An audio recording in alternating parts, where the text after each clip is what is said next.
ایک جوان تھا، مسجد میں آیا، لوگوں سے کہنے لگا روٹی کھلاؤ، کسی نے توجہ نہ کی۔ اس نے کہا میں رب رب بتانے والا ہوں، میری طرف دیکھو تو صحیح۔ کسی شخص نے خیال ہی نہ کیا۔ پھر اس نے کہا یار تھوڑا سوچو، نمازیوں سے کہا، اہل علاقہ سے کہا، انہوں نے کہا تیری طرح کے بڑے درویش دیکھیں۔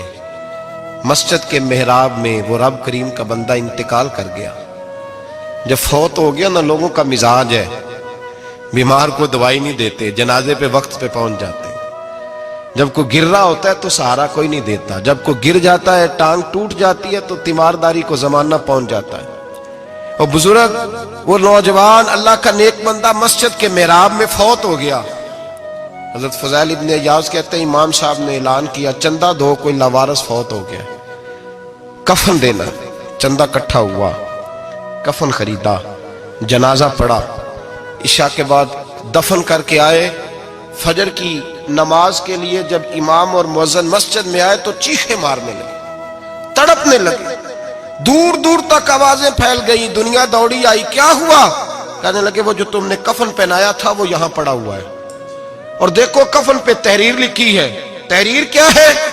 عرش کے مالک نے فرمایا میرے دوست نے روٹی مانگی، تم نے دی نہیں، اس نے تمہیں میرے قریب کرنے کے لیے اپنی طرف توجہ کرائی، تم نے کی نہیں، اور میرا یار تمہارے کفن کا محتاج تھا، سنبھال کے رکھو اپنا کفن، میں نے اسے جنت کا لباس عطا فرما دیا، سنبھال کے رکھو، یہ کوئی لاوارثوں کا ٹولہ ہے۔ اعلیٰ حضرت فاضل بریلوی رحمت اللہ علیہ کے مکان کی دیوار گر گئی، ایک کونا مکان کا، آپ جانتے ہیں پرانی دیواریں چھوٹی ہوتی تھی اور بارشوں میں اکثر گھروں کی دیواریں گری ہوئی ہوتی تھی۔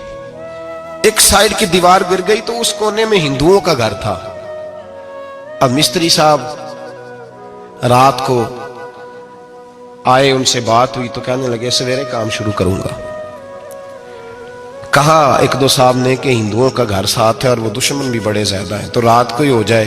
کہنے لگا جی نہیں میری مجبوری ہے، مزدور کہاں سے لاؤں گا، بڑے معاملات ہیں، سویرے شروع ہوگی۔ اب رات کو مولانا ظفر الدین بہاری علیہ رحمہ کہتے ہیں بچے مدرسے کے، باقی سارے لوگ، سب کو جمع کیا گیا، چونکہ اس طرف سے تھوڑا خطرہ تھا ہندوؤں کی جانب سے۔ کہا جناب یہ بڑے دشمن ہیں اسلام کے، تو اس طرح کرو کہ دو تین بچوں کی ڈیوٹی لگائیں یا کچھ لوگوں کی یہاں رات کو پہرا دیا جائے۔ ٹھنڈ بھی بڑی زیادہ تھی، کھڑا ہونا بھی مشکل تھا۔ اعلیٰ حضرت رحمت اللہ علیہ عشاء کی نماز کے بعد جلدی حجرہ خاص میں تشریف لے جاتے تھے۔ اس رات جب دیکھا نا باہر شور ہو رہا ہے تو اسی طرح سر پہ ایک رومال لپیٹا تو باہر آ گئے۔ کہنے لگے کیا شور ہے؟ کہا حضور سردی ذرا زیادہ ہے تو یہاں کسی کی ڈیوٹی لگانی ہے پہرے کی۔ 2 منٹ خاموش رہے، پھر فرمانے لگے کوئی ضرورت نہیں، جاؤ سو جاؤ سارے جا کے، کوئی ضرورت نہیں، جاؤ اپنے اپنے گھروں کو، کوئی حاجت نہیں، پہنچ جاؤ۔ کہا حضور مہربانی کرے، وہ طے ہونے لگا تھا۔ فرمایا میری وجہ سے کیوں کوئی ساری رات بیدار رہے، جاؤ تمہیں کہا نا آرام کرو۔ لوگ سو گئے۔ صبح فجر کی نماز پڑھ کے اعلیٰ حضرت رحمت اللہ تعالی علیہ جب سیڑھیاں اتر رہے تھے رضا مسجد کی، تو وہ جس ہندو کی جانب سے زیادہ خطرہ تھا وہ سیڑھیوں پہ بیٹھا تھا، مسجد کی سیڑھیوں پہ۔ سب لوگوں کی توجہ ہو گئی، کہنے لگا مولانا میں کلمہ پڑھنے آیا ہوں، مجھے کلمہ پڑھا کے مسلمان کر دو، میں کلمہ پڑھنے آیا ہوں، مسلمان کریں۔ لوگوں کی توجہ، اعلیٰ فرمانے لگے نہیں ابھی تو انتظار کر، تھوڑی دیر کے اچھی طرح سوچ لے، جذباتی فیصلہ نہ کر، یہ تو آ رہا ہے۔ یہ کہہ کے جب 2 سیڑھیاں نیچے اترے اس کے پاس سے تو اس نے پیر تھام لیے، کہنے لگا اب ایسے تو نہ کرو، رونے لگا۔ اعلیٰ حضرت رحمت اللہ نے کلمہ پڑھایا، کچھ باتوں کی نصیحت فرمائی، تشریف لے گئے۔ گھیرنے والے گھیر کے بیٹھ گئے، کہنے لگے ہمیں بھی بتا بدلہ کیسے ہے۔ کہنے لگا دیوار گر گئی، آدھی رات کے وقت، آدھی رات تک انتظار کرتا رہا، پہرے دار کوئی نہیں، تو 2 تلواریں لے کر جب میں ان کے مکان کی جانب بڑھا، میں نے کہا آج گردن کاٹوں گا اور کاٹ کر کے نکلوں گا۔